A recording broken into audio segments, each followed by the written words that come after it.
Olá, meu amado, minha amada, meu amigo, minha amiga, que a paz do Senhor Jesus esteja com você, a paz maravilhosa de nosso Senhor e Salvador Jesus Cristo esteja com você. Meu amado irmão, minha amada irmã, estamos juntos aqui na Rede Paulista, no nosso programa Jesus, Leão de Judá. É, Jesus, o grande leão, o poderoso leão de Judá, ele que é rei, ele é Senhor, corajoso, vigoroso, o nosso Deus poderoso, Jesus, Jesus, Jesus. Muito obrigado pela sua companhia, muito obrigado pela sua audiência, muito obrigado pelo seu carinho, meu amado irmão, minha amada irmã no Senhor. Muito obrigado mesmo. Que Deus abençoe você, Deus abençoe a sua família, Deus abençoe a sua casa, Deus abençoe mesmo, em nome de Jesus, o Leão de Judá. Início da semana, essa semana santa, semana maior da nossa fé, não é? Semana na qual nós comemoramos os passos de Jesus. Não é uma semana de tristeza, não é uma semana para ficar chorando, choramingando. Ai meu Deus, ele morreu na cruz. Para com isso. Não, tá errado, tá errado. Não é semana de tristeza, não é semana de desolação, não é semana de derrota, é semana de vitória, é semana do amor de Deus por mim e por você, meu amado. Deus que nos amou com amor eterno. Olha o que diz a palavra de Deus. Presta atenção, meu querido, minha querida, você que está me vendo agora no programa Jesus Leão de Judá, você que é católico romano, você que é católico anglicano, católico ortodoxo, você que é evangélico, nossos amados irmãos evangélicos de todas as denominações que merecem todo o nosso respeito, todo o nosso carinho. Um beijo no coração de todos os irmãos evangélicos que aceitaram a Jesus como Senhor e Salvador da sua vida. Aleluia! Olha o que diz a palavra de Deus também para você. Você que é espírita, você que é budista, você que é muçulmano, você que não tem religião, você que diz que não quer seguir ninguém. Pois é, olha o que diz a palavra de Deus. Está em João, capítulo 3, versículo 16. Porque Deus amou o mundo de tal maneira que deu o seu Filho unigênito, para que todo que nele crê não pereça, mas tenha a vida eterna. Irmãos, aqui está o coração do Evangelho. Aqui está o sentido da minha vida e da sua vida. Deus amou o mundo de tal maneira. Deus amou o mundo, a humanidade. Somos nós. Eu faço parte, você também. Deus me amou, Deus amou você de tal maneira, com tal intensidade, que deu o seu Filho unigênito. Jesus é o Filho unigênito de Deus, da mesma essência de Deus, unigênito do Pai. Da mesma essência. O que é unigênito? Da mesma essência. Da mesma natureza. Jesus Cristo, o Filho único, da mesma natureza, unigênito de Deus, do Pai, para que todo que nele crê, e crê em quem? Em Jesus, no unigênito do Pai, para que todo que nele crê não pereça, não morra, não seja destruído, não experimente a morte. Em Jesus Cristo, pela fé em Jesus Cristo, mas tenha a vida eterna. Mas tenha a vida eterna. De novo, amado irmão, amada irmã, meu amigo, minha amiga, porque Deus amou ao mundo de tal maneira. Olha a prova do amor de Deus por mim e por você. É o que nós comemoramos essa semana, na Semana Santa, na semana maior da nossa fé. Deus amou ao mundo de tal maneira, com tal intensidade, que deu seu Filho unigênito, seu Filho único. Seu Filho único, irmãos. Capítulo 22 do livro do Gênesis, Deus, ele poupou o sofrimento de Abraão lá no Monte Moriá. Gênesis 22, Deus poupou Abraão no Monte Moriá de sacrificar o seu filho Isaque, e agora Deus não poupou o seu Filho único. Deus poupou Abraão, mas Deus não se poupou de ver o seu filho sendo sacrificado naquele madeiro, meu amado, minha amada.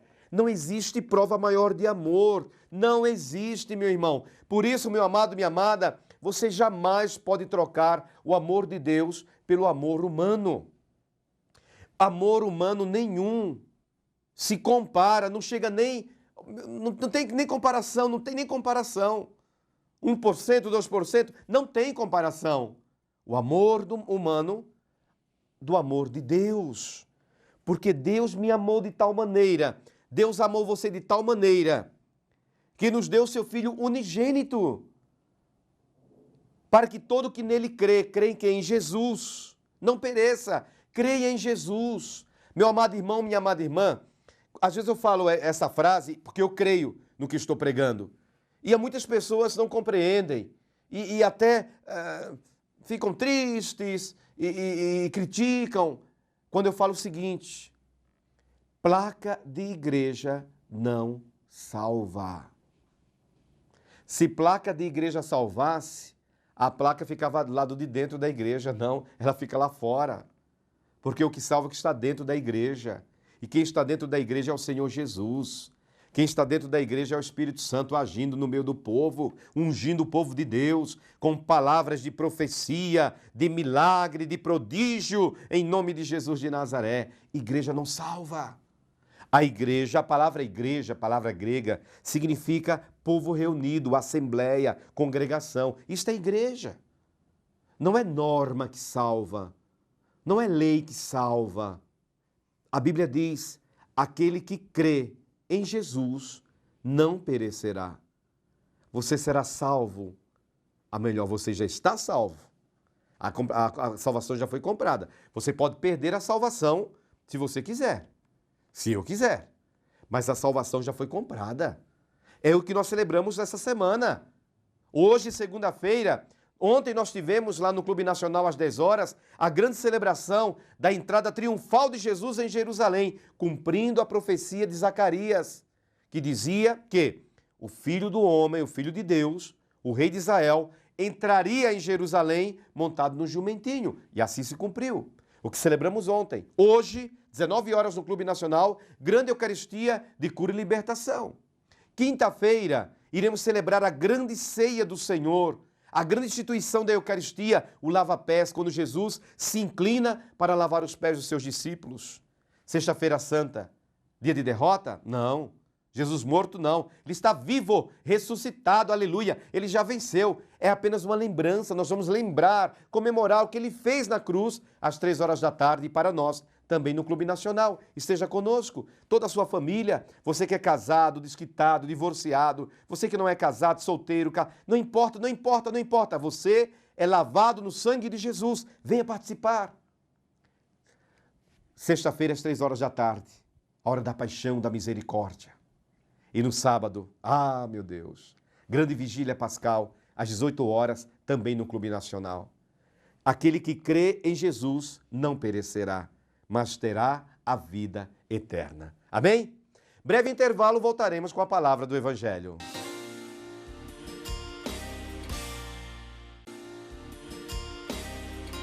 Olá, meu amado, minha amada, meu amigo, minha amiga. Deus abençoe. Vamos continuar agora, meu querido, minha querida, com a palavra do Evangelho nessa semana tão maravilhosa que é chamada Semana Santa. Sabemos que os 365 dias do ano são abençoados, Este é o dia que o Senhor fez para nós, alegremos-nos e nele exultemos. Salmo 117, Salmo 118, dependendo da versão bíblica, não é? Pode ser o Salmo 117, como pode ser o Salmo 118. Então, este é o dia que o Senhor fez para nós, alegremos-nos e nele exultemos. Então, o dia da vitória, o dia da bênção, todo dia é dia abençoado, com certeza. Cada semana é uma semana de bênção em nome de Jesus de Nazaré. Mas essa semana é chamada Semana Santa, semana maior da nossa fé, porque durante esta semana nós relembramos os acontecimentos tão importantes da nossa história da salvação. O Filho de Deus se fez homem no seio da Virgem Maria. Ele assumiu a natureza humana, semelhante a nós em tudo, exceto no pecado, como está escrito em Hebreus capítulo 4, versículo 15. Então Jesus é semelhante a nós, ele não é igual a mim, ele não é igual a você, ele é semelhante a mim, ele é semelhante a você. Qual a diferença? Jesus, ele tinha dor, Jesus, ele tinha fome, Jesus, ele tinha sede, cansaço, tudo isso que o ser humano sente, o que o ser humano passa. A diferença está em que Jesus não havia pecado, não havia malícia, não havia segundas intenções, de maneira alguma. Jesus era imaculado. Aliás, Jesus é imaculado porque ele está vivo, ele é o Senhor. Então, esta semana é chamada Semana Santa justamente porque nós lembramos cada passo da nossa salvação, a semana mais importante da nossa salvação. Desde a entrada de Jesus, que celebramos ontem, Domingo de Ramos, né, chamado Domingo de Ramos, Domingo das Palmas. Por quê? Porque quando Jesus entrou em Jerusalém, cumprindo uma profecia de Zacarias que dizia que o rei entraria montado no jumentinho em Jerusalém. Cumpriu-se a profecia de Zacarias. Então Jesus ele entra na cidade santa e o povo da cidade santa de Jerusalém aclama Jesus com palmas, com os ramos, chamado Domingo de Ramos. Então comemoramos a entrada de Jesus em Jerusalém. Depois, na Quinta-feira Santa, chamada Quinta-feira Santa. Por quê? Porque depois que ele tomou a ceia, celebrou a ceia judaica, lembrando que a ceia judaica, que é a ceia pascal, porque ele lembrava justamente naquela ceia, antecipando a sua morte e a sua entrega por nós no madeiro da cruz, ele tomou o pão e disse: tomai e comei, e tomai e bebei com o cálice. Então assim Jesus institui, ele cria o sacramento da Eucaristia, lavando também os pés dos discípulos no gesto profundo de humildade. O Filho de Deus, tão poderoso, o Senhor, veio e assumiu a natureza humana e assim ele lavou os pés dos discípulos. Depois, Sexta-feira Santa, chamada Sexta-feira Maior da nossa fé.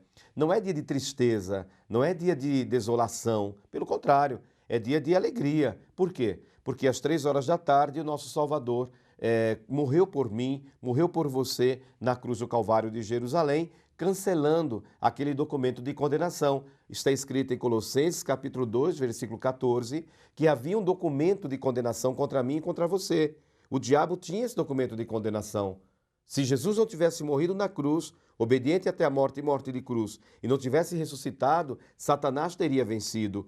Nós hoje seríamos dele, de Satanás, mas não. Jesus comprou, ele rasgou este documento de condenação, cravando na cruz do Calvário. Então, 3 horas da tarde foi a hora em que o Salvador deu a vida por nós no madeiro da cruz, lá no Monte Calvário, no Gólgota. E depois, sobretudo, na grande vigília pascal, na madrugada do domingo, o Senhor Jesus ressuscita, sai do túmulo, com as marcas da paixão, sim, mas ressuscitado glorioso. Era o Senhor que estava ressuscitando e saindo do túmulo. Então, a vitória da vida sobre a morte, de Jesus sobre o inferno. Então, é a Semana Santa, a Semana Maior da nossa fé. Não é uma semana de tristeza, de desolação, de murmuração, de maneira alguma, irmãos. É a semana da vitória, é a semana do louvor. Vamos para o Evangelho do dia? Está aqui, olha, João capítulo 12, versículo 1 ao versículo 11. João capítulo 12, versículo 1 ao versículo 11. 6 dias antes da Páscoa, foi Jesus para Betânia, onde estava Lázaro, a quem ele ressuscitara dentre os mortos. Deram-lhe, pois, ali uma ceia.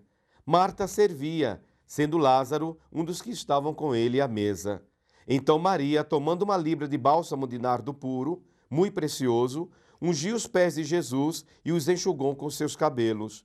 E encheu-se toda a casa com o perfume do bálsamo. Mas Judas Iscariotes, um dos discípulos, o que estava para traí-lo, disse: por que não se vendeu este perfume por 300 denários e não se deu aos pobres? Isto disse ele, não porque tivesse cuidado dos pobres, mas porque era ladrão, e tendo a bolsa, tirava o que nela se lançava. Jesus, entretanto, disse: deixai-a, que ela guarde isto para o dia em que me embalsamarem. Porque os pobres sempre os tendes convosco, mas a mim nem sempre me tendes. Soube numerosa multidão dos judeus que Jesus estava ali, e lá foram não só por causa dele, mas também para verem Lázaro, a quem Jesus ressuscitara dentre os mortos. Mas os principais sacerdotes resolveram matar também Lázaro, porque muitos dos judeus, por causa dele, voltavam crendo em Jesus. Palavra da salvação. Meu amado irmão, Jesus está em Betânia. Betânia é um povoado, uma aldeia que fica até hoje, né? Claro, né? Hoje as cidades cresceram mais, mas no tempo de Jesus, a aldeia de Betânia ficava cerca de 3 quilômetros de distância de Jerusalém. Jesus era muito amigo da família. No capítulo 11 do Evangelho de João, nós temos a ressurreição de Lázaro. Eram 3 irmãos, Marta, Maria e Lázaro. Marta, Maria e Lázaro. Diz a palavra de Deus que Lázaro morreu. Jesus vai a Betânia, ressuscita Lázaro depois de 4 dias. E agora, em agradecimento a Jesus, imagina, Lázaro ressuscitado, as pessoas queriam saber, queriam conhecer, a notícia se espalhou e todos queriam ir a Betânia, ir à casa dos três irmãos, realmente, como diz a palavra, para ver, constatar fisicamente se Lázaro havia realmente ressuscitado. E estavam na ceia. O que Maria, a irmã de Lázaro e de Marta, fez? Maria pegou um nardo puro e começou a ungir, diz a palavra do Senhor, os pés de Jesus, enxugando com seus cabelos. Naquele momento, Judas Iscariotes, que era o responsável das finanças, é até contraditório, não é isso, né? Como uma pessoa, a Bíblia diz que ele era ladrão. Como é que ele era ladrão e ele cuidava das finanças? Ele andava com a bolsa e era naquela bolsa que era colocada ali as ofertas que as pessoas ofertavam ao Senhor Jesus, para o sustento de Jesus e o sustento também dos apóstolos. E ele ficou indignado com Maria. Por quê? Diz a palavra de Deus. Indignado, ele disse, por que não se vendeu este perfume por 300 denários? O que é o denário? Denário é uma moeda, irmã, de prata, equivalendo a 5 gramas de prata. Um denário, mais ou menos 5 gramas de prata, o denário era a diária de um trabalhador braçal. Ou seja, se o denário era uma diária, 300 denários, o que significava, irmã? Quase um ano inteiro de trabalho. Então o nardo puro era muito caro realmente, muito caro. E Maria estava usando todo aquele nardo para ungir os pés do nosso Salvador. Meu amado irmão, minha amada irmã, façamos como Maria de Betânia, Maria, irmã de Lázaro e Marta. Vamos ungir os pés do nosso Salvador com o melhor que nós temos. Ela ungia os pés do Salvador com um nardo puro que valia 300 denários. Como eu falei, o denário era uma diária. 300 denários, 300 dias de trabalho, quase um ano de trabalho, nardo puro. Ofereça o melhor a Jesus nessa semana e na sua vida. Amém? Deus abençoe e até amanhã, em nome de Jesus, o Leão de Judá.